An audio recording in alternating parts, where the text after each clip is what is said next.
Am I allowed to call this the Gorguts Obscura of metalcore? Probably not, actually. To explain that comparison, Obscura is a death metal album by Canadian band Gorguts that is definably a death metal album in its sound and spirit. But at the same time, it defies so much about death metal that it can't just only be death metal, right? It's a whirlwind of death metal and ideas that lie outside that dirty bubble, dizzying time signatures in an overall mood that is so thick and immersive it's like a doomy nightmare that you're trapped in, but so much is going on in each track it's like you're never gonna escape. Errorzone by Vane follows this ethos, but just with a different sound. Same dizzying time signatures occasionally, and a whole bunch of wacky instrumental shifts like the amen break that comes right out of the gate as soon as you hit play. It takes its inspiration most notably from nu metal though, which is often a red flag, and yes, it really should be, but you've got to remember that amazingly there was rather serviceable nu metal in the 90s and early 2000s too.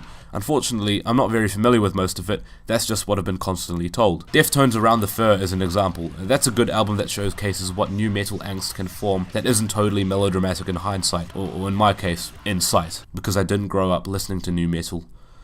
I wasn't one of the cool kids. But if anything, that makes it more impressive that an album, or band rather, can take influences from styles that I don't have the nostalgic connection to appreciate in retrospect, and yet manages to create something that gives its all in a way that is totally unique to what it's trying to be. That makes no sense, and I'm gonna try and explain that in a better way. For every Slipknot and Deftones comparison, there's a better way to describe what Vane are doing on Errorzone, and my first port of call are those amen breaks on Vibrance, which undergoes so many shifts in its brief 2 minutes and 25 seconds that it's honestly so astounding. But in each phase it's still giving you a groove to latch onto, so it's not like these moments are refusing to offer you anything to remember. Track 2 introduces blast beats and feedback screeching to throw you off, because they're cheeky, playful, joyous buggers, aren't they? Ah yes, the band Vane, the one that fronts the new album with an image of grotesque eye surgery. Love a good chuckle. And within very short bursts of aggression come very long phases of them. In other words, meteor tracks that surely offer a lot of unique shifts to keep you headbanging until your neck is flailing around in circles like a 2010 shock site. Broken Glass Complexion ends with guitar chugging, interluded by what sounds like a klaxon, but then the next track, Anesthesia, continues that klaxon for slightly longer periods of time, as if to induce a greater sense of panic. The drumming here is perfectly manic, as if it's following the rhythm of your footsteps as you scramble for an exit before,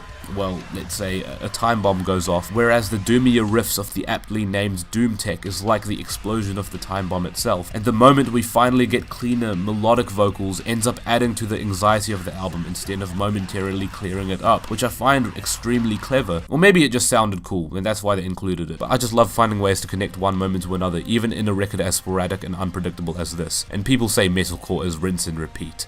Pfft.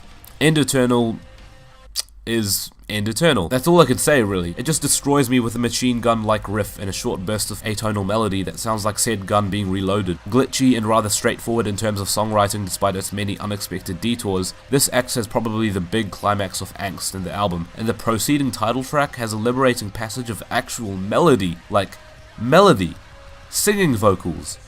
Wow! And after so much brutality, it sounds really damn freeing and liberating, and when the pianos come in, that's when I start to drool. Yeah, it's disgusting, but you know, that's just how it be. And most of all, a favourite aspect of Errorzone is that it doesn't ever overstay its welcome. At a mere 27 minutes, it only ever does what it needs to do to shock you and rock you, and then stomps right into the next zone like a level of Sonic the Hedgehog. Or maybe Shadow the Hedgehog, if we want to give this album a comparison point that is equally as edgy. If there's an issue, I don't care to voice it. I still think some of the less interesting short tracks can still pummel you in the right state of mind, and the album offers enough creativity elsewhere for this to be something that I can't shake off my shoulders even if I tried so hard. But why would I do that? Why wouldn't I embrace what I've been given for its ideal purpose? That would be like being given punching gloves and wearing them as slippers instead. Oh, of course it's a bloody 9 out of 10. Did this review really signal that it could be anything else?